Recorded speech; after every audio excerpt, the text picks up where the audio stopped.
દૈનિક બાઇબલના વાંચનો. તારીખ 12 એપ્રિલ 2026, પાસ્કાના બીજા અઠવાડિયાનો રવિવાર. પહેલું વાંચન પ્રેષિતોના ચરિત્રોમાંથી. બીજું વાંચન સંત પિતરના પહેલા પત્રમાંથી અને શુભ સંદેશનું વાંચન સંત યોહાન કૃત ગ્રંથમાંથી. પહેલું વાંચન પ્રેષિતોના ચરિત્રોમાંથી, અધ્યાય 2, કલમ 42-47. તેઓ નિત્ય પ્રેષિતોનો ઉપદેશ સાંભળતા, સંઘ જીવન જીવતા, સંઘ ભોજનમાં ભાગ લેતા તથા પ્રાર્થના કરતા.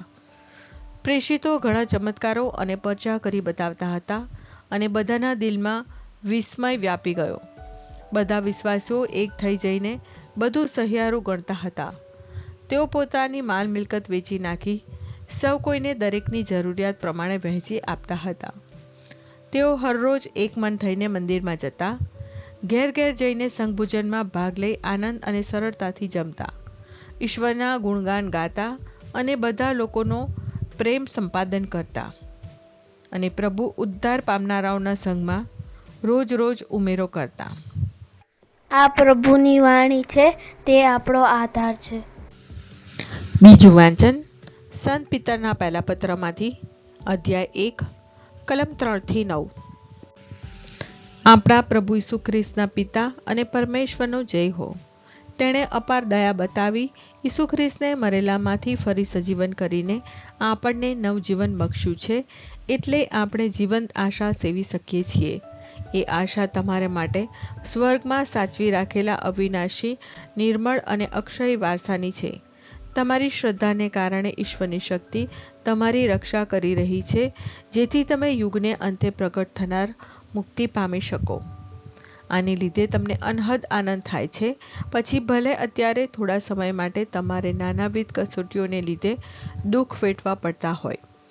આ કસોટીઓ તો એટલા માટે આવે છે કે તમારી શ્રદ્ધા કસાય અને સુખ્રિસ્ત પ્રગટ થાય ત્યારે એ પ્રશંસા, મહિમા અને માનને પાત્ર ઠરે છે. સોનાને પણ અગ્નિ પરીક્ષામાંથી પસાર થવું પડે છે. એ નાશવંત સોના કરતાં તમારી શ્રદ્ધા તો અનેક ગણી કિંમતી છે. તમે ઈસુને જોયા નથી, છતાં તેમના ઉપર પ્રેમ રાખો છો. અત્યારે પણ તમે તેમને જોયા નથી, છતાં તેમના ઉપર શ્રદ્ધા રાખો છો અને એટલો આનંદ અનુભવો છો કે વાણી વર્ણવી ન શકે, કારણ તમે શ્રદ્ધાનું ફળ, તમારા આત્માની મુક્તિ પામી રહ્યા છો. આ પ્રભુની વાણી છે, તે આપણો આધાર છે. શુભ સંદેશનું વાંચન સંત યોહાન કૃત ગ્રંથમાંથી, અધ્યાય 20, કલમ 16-31. તે જ દિવસે અઠવાડિયાના પહેલા દિવસે સાંજે શિષ્યો યહૂદીઓના ભયને કારણે બારણાં બંધ કરીને ભેગા થયા હતા. ત્યાં આવી ઈસુએ તેમની વચ્ચે ઊભા રહીને કહ્યું, તમને શાંતિ હો. આટલું કહીને તેમણે તેમને પોતાના બંને હાથ અને પડખું બતાવ્યા.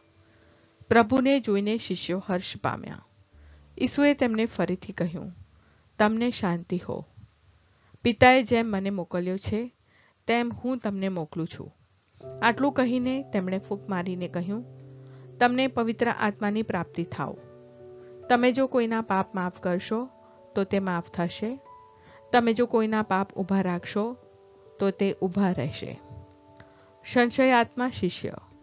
પણ 12માનો એક થોમા અર્થાત જોડિયો ઈસુ આવ્યા ત્યારે બીજા શિષ્યો સાથે નહોતો. બીજા શિષ્યોએ તેને કહ્યું કે અમને પ્રભુના દર્શન થયા છે. પણ થોમાએ તેમને કહ્યું, જ્યાં સુધી હું તેમના હાથે ખીલાના ચિહ્નો ન જોઉં અને ખીલાની જગ્યામાં આંગળી ન નાખું, તેમજ તેમના પડખામાં હાથ ન નાખું, ત્યાં સુધી હું કદી માનું નહીં. એક અઠવાડિયા બાદ શિષ્યો ફરીથી ઘરમાં ભેગા થયા હતા અને થોમા પણ તેમની સાથે હતો. બારણાં વાસેલા હતા, તેમ છતાં ઈસુએ આવીને તેમની વચ્ચે ઊભા રહીને કહ્યું, તમને શાંતિ હો. પછી તેમણે થોમાને કહ્યું, તારી આંગળી અહીં લાવ. આ રહ્યા મારા હાથ, અને તારો હાથ આમ લાવ અને મારા પડખામાં નાખ. અશ્રદ્ધા ખંખેરી કાઢ, શ્રદ્ધા રાખ. થોમા બોલી ઉઠ્યો, ઓ મારા પ્રભુ અને મારા પરમેશ્વર. ઈસુએ તેને કહ્યું, મને જોયો છે એટલે તને શ્રદ્ધા બેઠી છે. મને જોયા વગર પણ જેઓ શ્રદ્ધા રાખે છે, તેઓ પરમ સુખી છે. બીજા પણ ઘણા ચમત્કારો ઈસુએ શિષ્યો સમક્ષ કર્યા હતા, જે આ પુસ્તકમાં નોંધ્યા નથી. પણ આ એટલા માટે નોંધ્યા છે કે ઈસુ એ ખ્રિસ્ત છે, ઈશ્વરના પુત્ર છે, એવી તમને શ્રદ્ધા બેસે અને એ શ્રદ્ધાને બળે તમે તેમને નામે જીવન પામો. આ પ્રભુની વાણી છે, તે આપણો આધાર છે. પ્રાર્થના. ઓ મારા પ્રભુ ઈસુ, હું મારા પાપો માટે પસ્તાવો કરું છું. મારા પાપો માફ કરો. મારા હૃદયમાં આવો. હું તમને મારા પ્રભુ અને તારણહાર બનાવીશ. આમેન. પ્રભુ તમને સુખી રાખો અને તમારી સંભાળ રાખો. પ્રભુની તમારા ઉપર કૃપા દ્રષ્ટિ અને મહેરબાની હો. પ્રભુની તમારા ઉપર પ્રસન્નતા હો અને તે તમને શાંતિ બક્ષો.